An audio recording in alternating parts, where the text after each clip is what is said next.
காலை நேர பிரதான செய்திகள். செய்திகளினூடாக நர்மதா சிறில் முதலில் தலைப்பு செய்திகள். இலஞ்சம் வாங்கிய வலயக்கல்வி பணிப்பாளர் நீதிமன்றம் அளித்த உத்தரவு. இலங்கையில் 205 விமான சேவைகள் அதிரடியாக ரத்து, அமைச்சர் வெளியிட்ட அறிவிப்பு.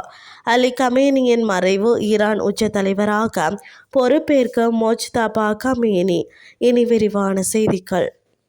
ரூபாய் 50,000 லஞ்சம் பெற்றதாக கூறப்படும் வழக்கில் லஞ்ச ஒழிப்பு ஆணையத்தால் கைது செய்யப்பட்ட தெஹியத்த கண்டிய வலயக்கல்வி பணிப்பாளர் மற்றும் அலுவலகத்துடன் இணைக்கப்பட்ட ஆசிரியர் ஆலோசகரை தலா 1 மில்லியன் ரூபாய் 2 சரீர பிணைகளில் விடுவிக்க கொழும்பு தலைமை நீதவான் அசங்க எஸ் போதரகம உத்தரவிட்டார்.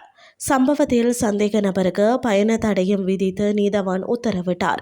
சேவையை விட்டு விலகி மீண்டும் பணியில் சேர்ந்த ஒருவரின் நியமன காலத்தை நீடிக்க 2 சந்தேக நபர்களும் லஞ்சமாக ரூபாய் 50,000 கோரியதாக விசாரணை அதிகாரிகள் நீதிமன்றத்தில் தெரிவித்தனர். சம்பந்தப்பட்ட நபர் அளித்த புகாரின் பேரில் தெஹியத்த கண்டிய வலயக்கல்வி அலுவலகத்தில் லஞ்ச பணத்தை பெற்றபோது லஞ்ச ஒழிப்பு ஆணையம் சந்தேக நபர்களை கைது செய்ததாக விசாரணை அதிகாரிகள் தெரிவித்தனர்.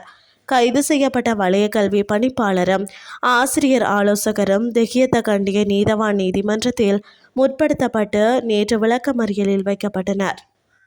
மத்திய கிழக்கில் ஏற்பட்டுள்ள போர் மோதல்கள் காரணமாக இதுவரை மொத்தம் 205 விமான சேவைகள் ரத்து செய்யப்பட்டதாக துறைமுகங்கள் மற்றும் சிவில் விமான போக்குவரத்து அமைச்சர் அனுர கருணாதிலக தெரிவித்துள்ளார். மத்திய கிழக்கு பிராந்தியத்தில் தற்போது நிலவும் சூழ்நிலையால் விமான போக்குவரத்து துறையில் ஏற்பட்டுள்ள தற்போதைய நிலைமை குறித்து அமைச்சின் வளாகத்தில் நடைபெற்ற விசேட கலந்துரையாடலின் பின்னர் அமைச்சர் இதனை குறிப்பிட்டார்.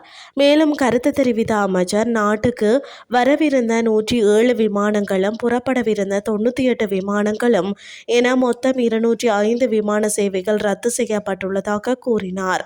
மேலும் இந்த விமான சேவைகள் ரத்து செய்யப்பட்டதை அடுத்து இந்த நாட்டில் தங்கியுள்ள சுற்றுலா பயணிகளுக்கு 2 வாரங்களுக்கு விசா நீடிப்பை வழங்க முதலில் நடவடிக்கை எடுக்கப்பட்டிருந்தது. இருந்த போதிலும் தற்போதைய சூழ்நிலையால் அவர்கள் இலங்கையில் தங்கியிருக்கும் காலம் முழுவதற்கும் விசா வசதிகளை வழங்க வெளிவிவகார அமைச்சு மற்றும் குடிவரவு குடியல் கல்வி திணைக்களத்துடன் கலந்துரையாடி தீர்மானிக்கப்பட்டுள்ளது. தற்போதைய சூழ்நிலையில் சில விமான பயணங்கள் ரத்து செய்யப்பட்டதால் பயணிகள் சிரமத்துக்குள்ளாகியுள்ளனர். அதற்கமைய அவ்விமான பயணங்களை மீளமைப்பதற்கு முழுமையான விமான டிக்கெட்டுகளும் ரத்து செய்ய வேண்டி வரும். எந்த ஒரு சந்தர்ப்பத்திலும் மேலதிக கட்டணம் எதுவுமின்றி ரத்து செய்யப்பட்ட டிக்கெட்டுகளுக்கான பணத்தை திரும்ப வழங்கவும் அதனை வேறு விமான பயணத்திற்கு மாற்றுவதற்கும் எவ்வித மேலதிக கட்டணமும் இன்றி தேவையான வசதிகளை செய்து கொடுக்க அனைத்து விமான நிறுவனங்களும் இங்கு சம்மதம் தெரிவித்துள்ளன. அத்துடன் ஐரோப்பாவிற்கான விமான சேவைகள் தற்போது ஆரம்பிக்கப்பட்டுள்ள போதிலும் மத்திய கிழக்கு பிராந்தியத்தை தவிர்த்து மாற்று வழிகள் ஊடாக இந்த விமான சேவைகள் பயணத்தை ஆரம்பித்துள்ளன. இதனால் இதற்கு அதிக எரிபொருள் செலவாகும் என்பதால் நிலைமை சீரடையும் வரை விமானங்களில் எடுத்து செல்லப்படும் பொதிகளை மட்டுப்படுத்த வேண்டி வரும் என அமைச்சர் மேலும் தெரிவித்தார். இனி வெளிநாட்டு செய்திகள். ஈரானின் உச்சத்தலைவர் அயதுல்லா அலி கமேனி அமெரிக்க இஸ்ரேலிய வான்வழி தாக்குதல்களில் கொல்லப்பட்டதை பிப்ரவரி 28 ஈரான் உத்தியோகபூர்வமாக உறுதிப்படுத்தியிருந்தது. இதனைத் தொடர்ந்து ஈரானின் மிக உயரிய அதிகார பீடத்திற்கு அடுத்ததாக வரப்போவது யார் என்ற விவாதம் சர்வதேச அளவில் எழுந்துள்ளது. அயதுல்லா அலி கமேனியின் மகன் மொஜ்தபா கமேனி ஈரானின் அடுத்த உச்ச தலைவராக நியமிக்கப்படலாம் என நியூயார்க் டைம்ஸ் தெரிவித்துள்ளது. அவர் திரைக்கு பின்னால் இருந்து ஈரானின் முக்கிய முடிவுகளை எடுத்து வந்தவர் என்பதும் பாதுகாப்பு படையினருடன் நெருக்கமான உறவை கொண்டவர் எனவும் கூறப்படுகிறது. இருப்பினும் இந்த வாரிசு அரசியல் நியமனத்திற்கு ஈரானுக்குள் கடும் எதிர்ப்பு கிளம்பியுள்ளது.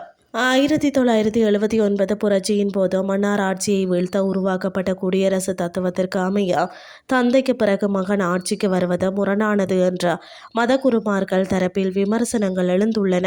தற்போதைய போர் சூழலை கருத்தில் கொண்டு அதிகார இடைவெளியை தவிர்க்க மொஜ்தபா கமேனியின் பெயர் அவசரமாக முன்னிறுத்தப்படுவதாக அரசியல் ஆய்வாளர்கள் கூறுகின்றனர். இத்துடன் செய்திகள் யாவும் நிறைவடைகின்றது. அடுத்த இரவு 8:30 எதிர்பாருங்கள். நன்றி.